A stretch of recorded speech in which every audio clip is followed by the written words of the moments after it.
Halo anak-anak ibu, apa kabarnya nak? Semoga tetap dalam keadaan sehat ya. Tetap semangat ya anakku, jaga kesehatan.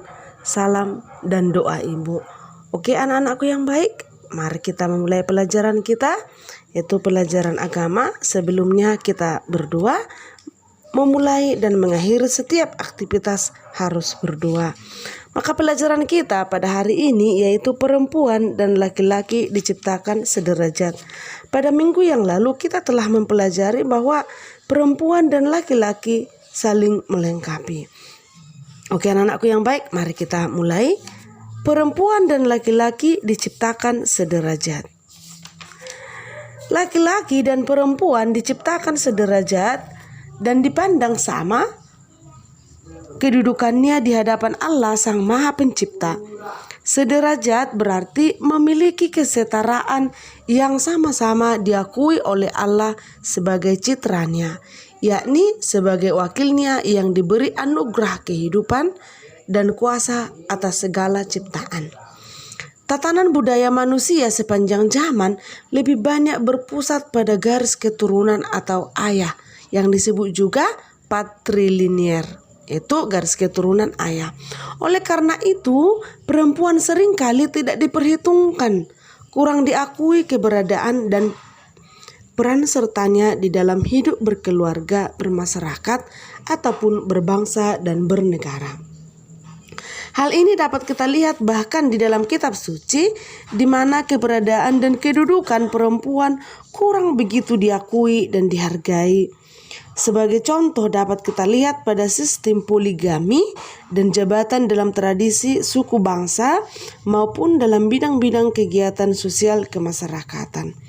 Perempuan ya kadang lebih dipandang sebagai pengikut dan pelayan daripada dihargai dan ditempatkan dalam kedudukan yang dihormati dan didengarkan dalam pengajaran dan pencarian solusi bagi kepentingan bersama baik dalam keluarga, suku, agama maupun dalam hidup menggereja dan hidup sosial kemasyarakatan. Maka kadang-kadang bahwa perempuan itu dianggap lebih rendah. Sebenarnya perempuan dan laki-laki itu diciptakan Allah sederajat.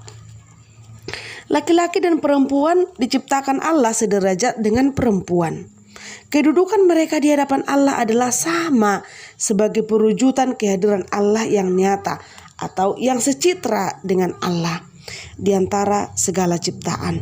Laki-laki dan perempuan secara rohani mempunyai dan merasakan nilai-nilai moral atau dan nilai-nilai religiositas yang sama di dalam dirinya. Hidup rohani laki-laki lebih mudah mengalami perubahan dikarenakan pengaruh pemikiran ya, maka laki-laki itu lebih pada pemikiran, sedangkan hidup rohani perempuan cenderung lebih teguh karena berpedoman pada hati dan perasaan.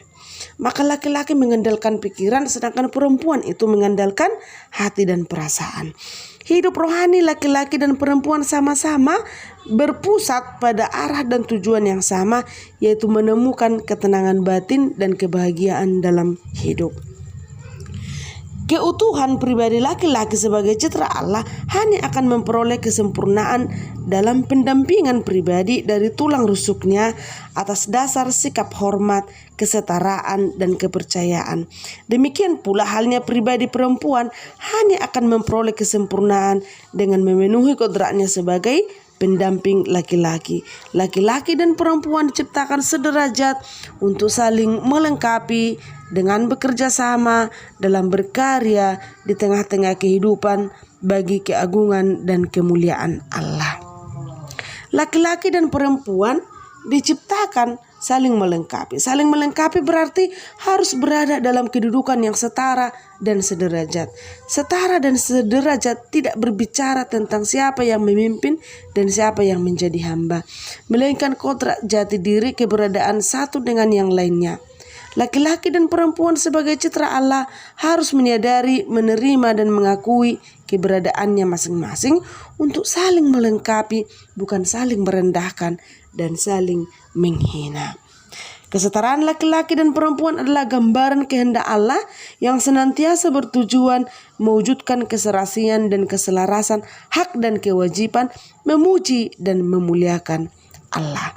Keberadaan sebagai laki-laki dan perempuan bukan untuk menyombongkan atau meninggikan diri, sebab sejak awal mula Adam tidaklah sempurna tanpa Hawa dan Hawa tidak ada tanpa Adam.